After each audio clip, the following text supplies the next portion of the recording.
Welcome to Fluent Pulse 24/7. Today you will listen to the inspiring life story of Albert Einstein. This is not only a story about science, it is a story about failure, curiosity, courage, and never giving up. As you listen, try to focus on the simple English sentences. Listen carefully to the new words. Repeat some sentences if you want to improve your speaking, and most importantly, enjoy the story. Many people know Albert Einstein as a genius, but in the beginning, people did not see him that way. Some people thought he was slow. Some teachers thought he would never succeed. Some people rejected him again and again. But Albert Einstein kept asking questions. He kept learning. He kept thinking deeply. And one day, the quiet boy who was misunderstood became one of the most famous minds in history. Let's begin. Chapter 1. The Quiet Child. Albert Einstein was born on March 14, 1879 in a small town called Ulm, in Germany. His father's name was Hermann Einstein. His mother's name was Pauline Koch. His father worked with electrical equipment. His mother loved music, learning, and culture. When Albert was born, nobody knew that this baby would one day change the world. As a small child, Albert was very quiet. He did not speak early like many other children. In fact, he did not speak his first words until he was almost 3 years old. This worried his parents.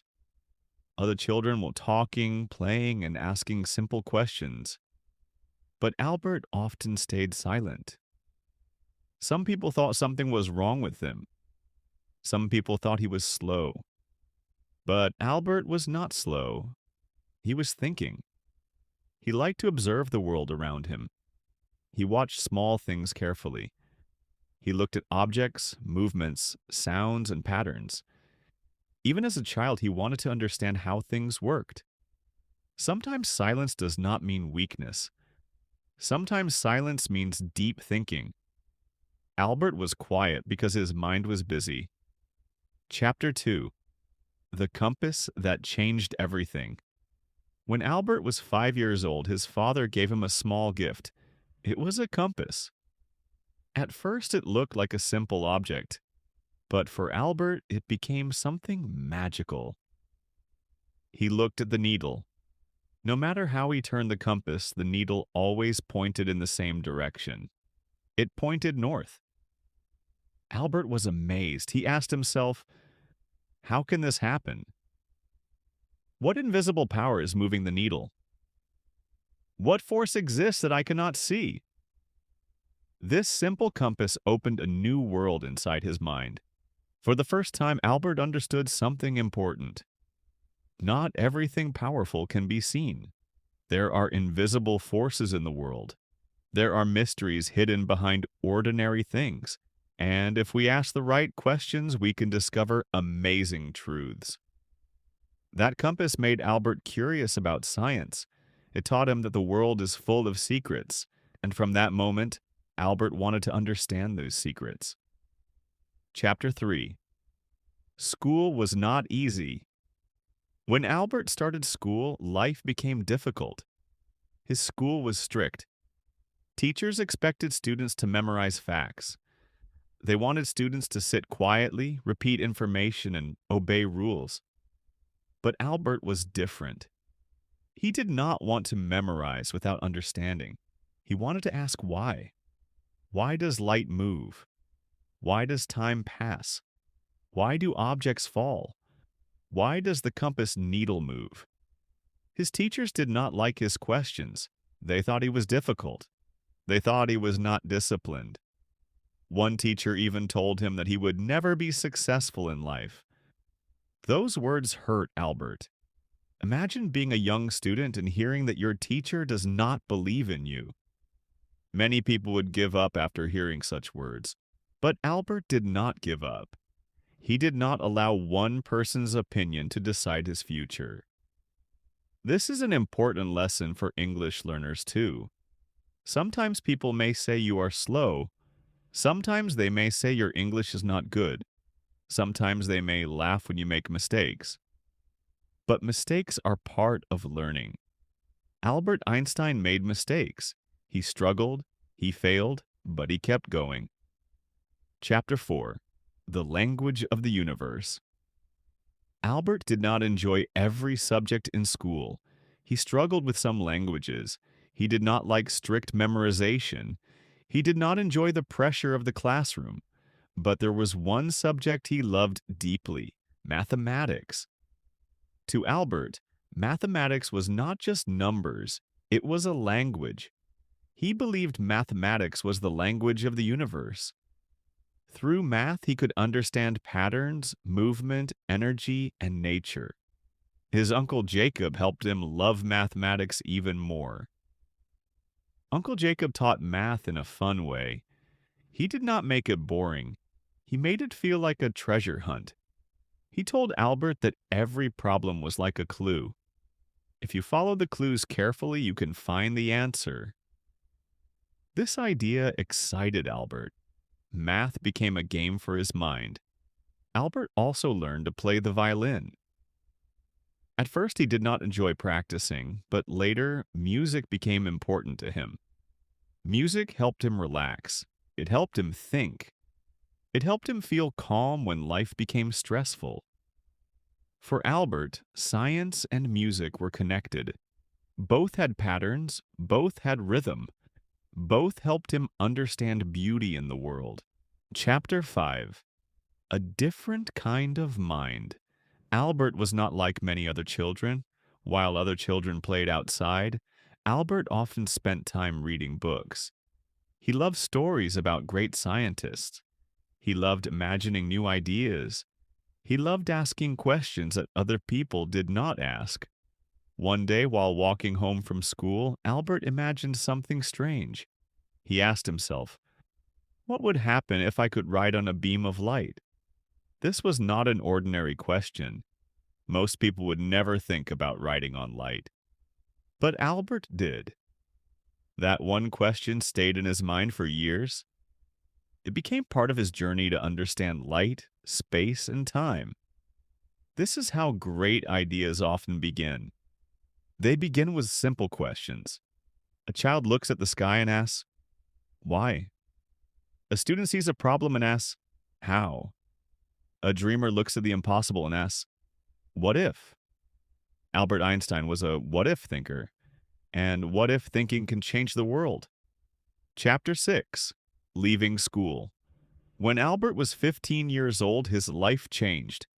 His father's business failed. His family moved to Italy, but Albert stayed in Germany to continue school. He felt lonely. He missed his family. He disliked the strict school rules. He felt trapped. Eventually, Albert made a bold decision. He left school before finishing. Many people thought this was a terrible mistake. They believed he had destroyed his future. But Albert did not stop learning. He started studying by himself. He read books about science. He studied mathematics. He explored philosophy. He asked questions and searched for answers. This teaches us something powerful. School is important. Teachers are important, but real learning also comes from curiosity. If you are curious, you can keep learning anywhere. You can learn from books, you can learn from videos, you can learn from listening, you can learn from mistakes. Albert did not stop learning just because he left school. In fact, he became more serious about learning. Chapter 7. First Failure. At the age of 16, Albert wrote his first scientific paper. It was not perfect, but it showed his potential. He also applied to the Swiss Federal Polytechnic School in Zurich. This was a famous school in Switzerland. Albert wanted to study science there, but he failed the entrance exam. He did very well in science and mathematics, but he struggled with other subjects such as French and history.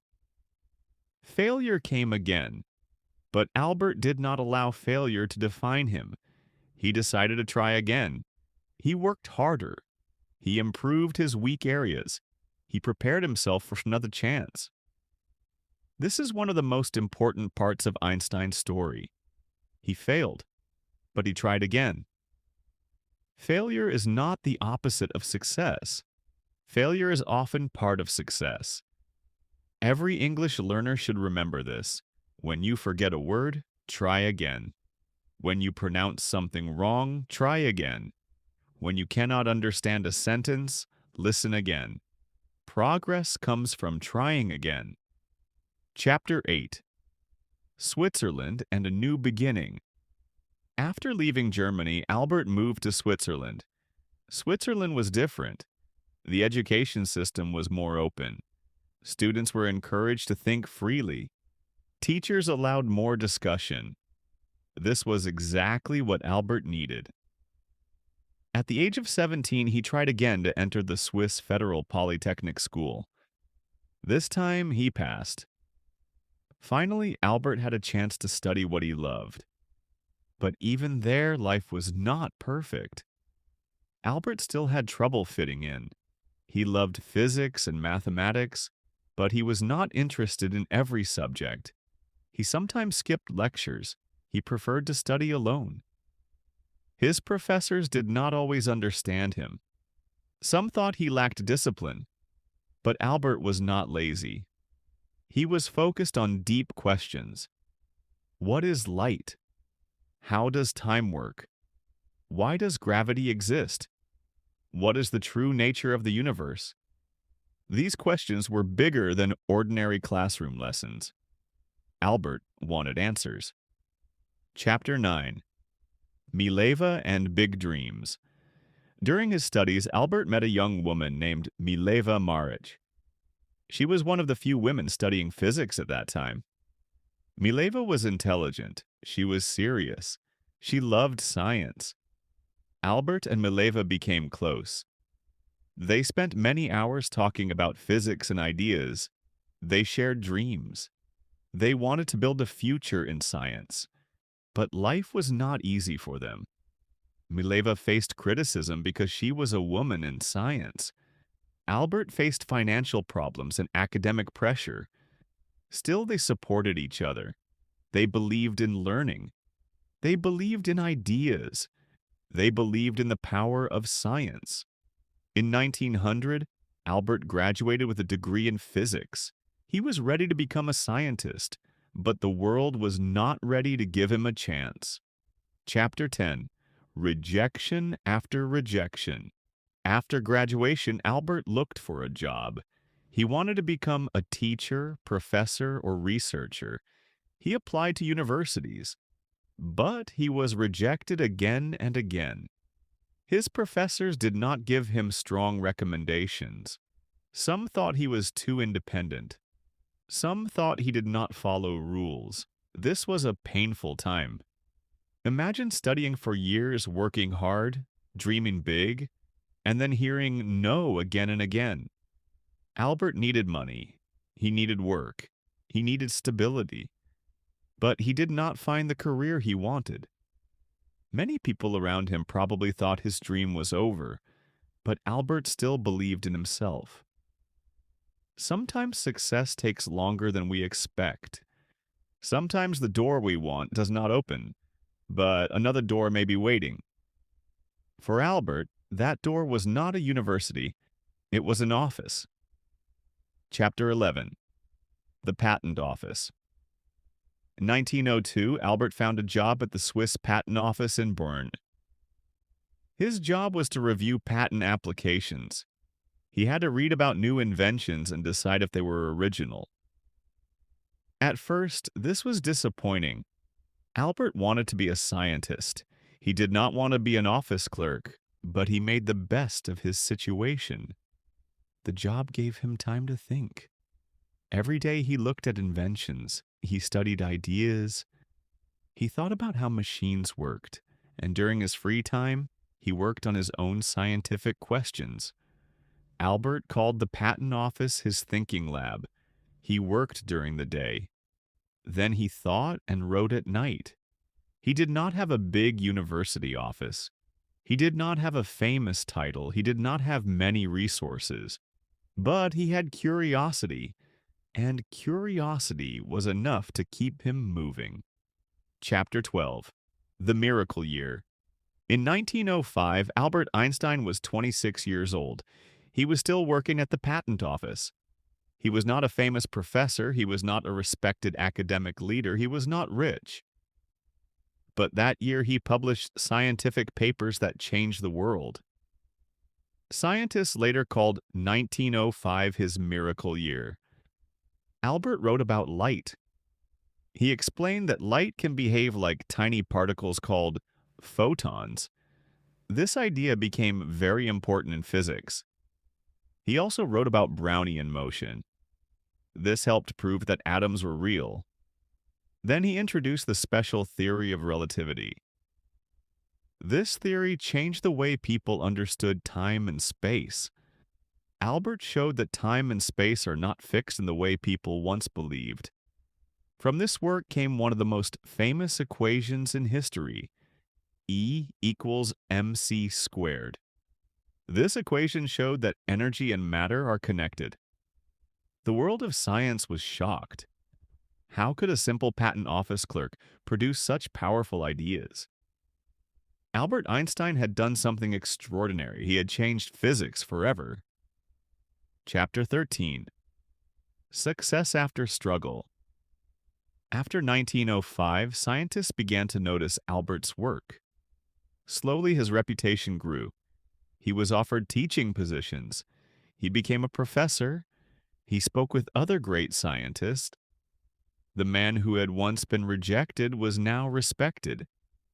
But Albert did not become proud. He remained curious. He continued asking questions. He believed knowledge was endless. He believed the universe was full of mystery. He believed curiosity was more important than fame. This is another powerful lesson. Success should not stop your growth. When you succeed, keep learning. When people praise you, stay humble. When you reach one goal, ask a new question. Albert's life shows that learning never ends. Chapter 14. Fame and Responsibility. By 1909, Albert Einstein's discoveries were becoming known across Europe. He became a professor at the University of Zurich. Later, he taught in Prague. People began to call him a genius, but Albert did not see himself as better than others. He believed he was simply more curious. He stayed with questions longer. This is a beautiful idea. Many people stop thinking when a question becomes difficult. Albert stayed with the question. He waited, he studied, he imagined, he searched. In 1914, Albert moved to Berlin.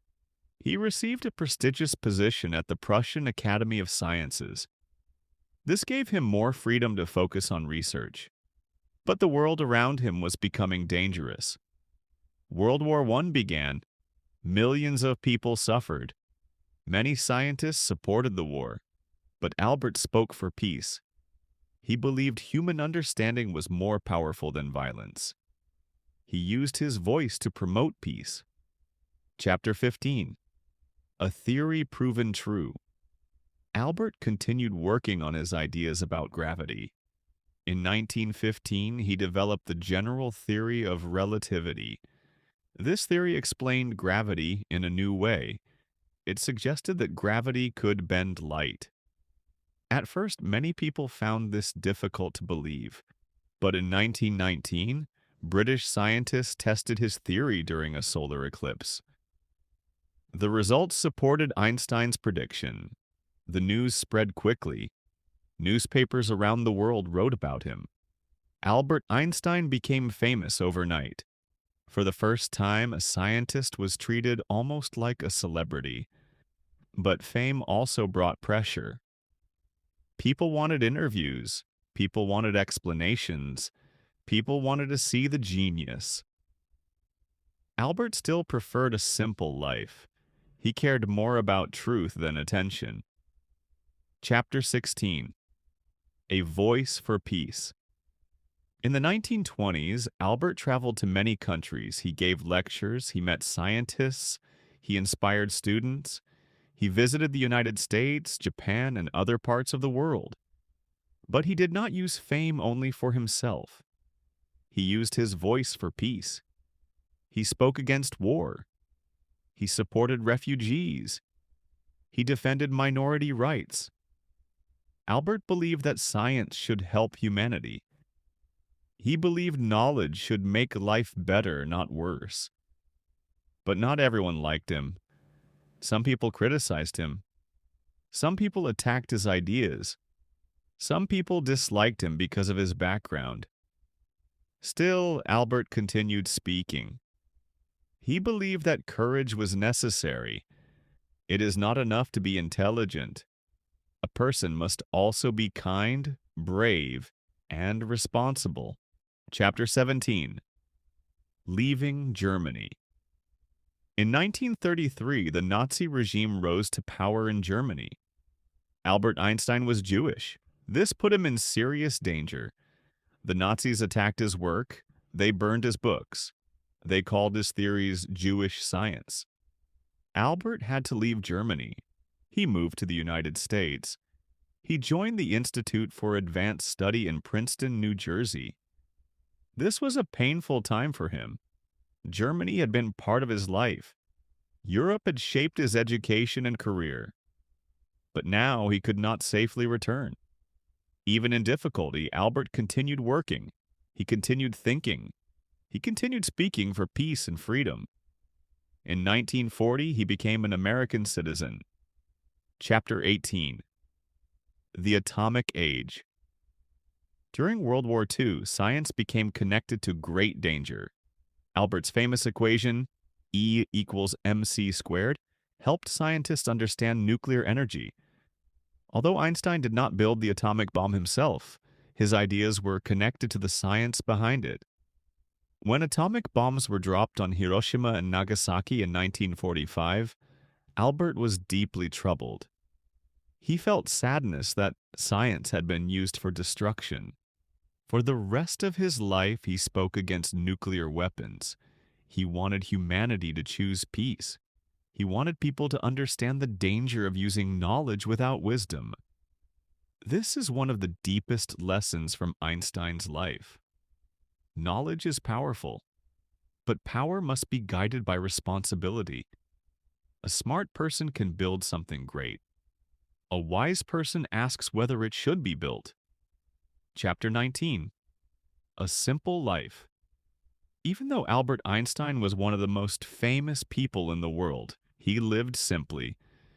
He did not care much about fashion. He often wore old clothes. He did not like unnecessary luxury. He enjoyed music. He enjoyed sailing. He enjoyed quiet thinking. He remained curious until the end of his life. He continued to ask questions about the universe. He wanted to understand the forces of nature in one complete theory. Even when his health became weak, his mind stayed active. He kept working. He kept wondering. He kept searching. On April 18, 1955, Albert Einstein passed away at the age of 76. His body was gone, but his ideas remained. His name became a symbol of genius. But his life was about more than intelligence. It was about persistence. It was about courage. It was about curiosity. It was about asking questions when others stopped asking. Chapter 20. The Lesson for English Learners. Albert Einstein's story teaches us many lessons. First, do not believe every negative opinion about you. People called Albert slow. Teachers doubted him. Universities rejected him. But those opinions did not decide his future. Second, stay curious. Albert asked questions about ordinary things. A compass, a beam of light, a simple movement. All these things made him think deeply. Third, failure is not the end. Albert failed exams. He could not find a job. He faced rejection. But every failure pushed him forward. Fourth, keep learning. Albert learned in school. He learned outside school. He learned from books, music, work, and life. Fifth, use your knowledge with kindness. Albert believed science should help humanity. He wanted peace. He wanted understanding. So, when you learn English, remember this. You do not need to be perfect. You only need to be persistent. Speak slowly, listen daily, repeat often, make mistakes, try again. Your progress may feel slow today, but slow progress is still progress. Albert Einstein once showed the world that greatness is not about being perfect. Greatness is about staying curious, working hard, and never giving up. Thank you for listening to this story on